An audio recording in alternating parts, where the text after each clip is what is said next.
La grâce du Seigneur Jésus-Christ soit avec votre esprit. Notre message s'intitule La pression des vagues. Nous allons lire l'évangile selon Matthieu, chapitre 8. Nous allons considérer le verset 24.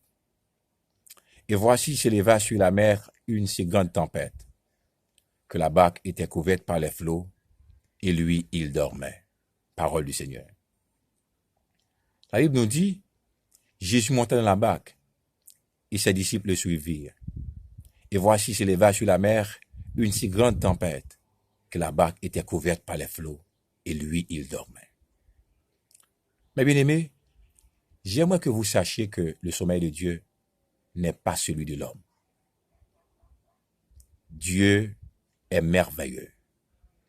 Il a sa façon de faire les choses. La Bible nous dit, les disciples s'étant approchés le réveillèrent et dirent, Seigneur, sauve-nous, nous périssons. Il est temps de penser à votre Dieu.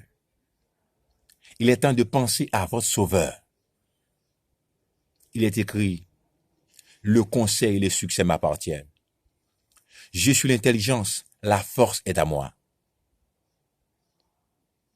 Faites appel à votre Dieu. Il est merveilleux. À mesure que le conflit entre Christ et Satan se poursuit, le but de Dieu et le plan pour l'homme se développent. Placez votre volonté du côté de Dieu pour assurer la victoire sur le péché. La pression des vagues. Tout ce que vous voyez autour de vous, aujourd'hui, c'est la pression des vagues. Le taux de la corruption devient dangereux pour les nations. Aujourd'hui, nous avons les résultats de l'immoralité, les résultats de tous les mariages homosexuels. C'est ce qui nous perturbe, c'est ce qui nous rend malheureux. Aujourd'hui, il est temps de penser à votre Dieu. Jésus leur dit, pourquoi avez-vous peur, gens de peu de foi?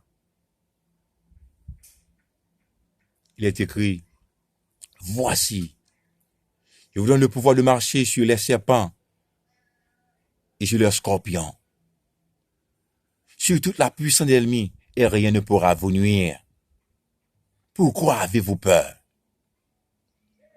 Il se leva, menaça les vents et la mer, et il y eut un grand calme. Notre Seigneur, il est tout-puissant. Il est écrit, j'étais mort, et voici je suis vivant au siècle des siècles. Je tiens les clés de la mort et du séjour des morts. Mes amis, il y aura un jugement pour les incrédules. Notre Dieu n'est pas dans les statues. Il n'est pas dans les images taillées.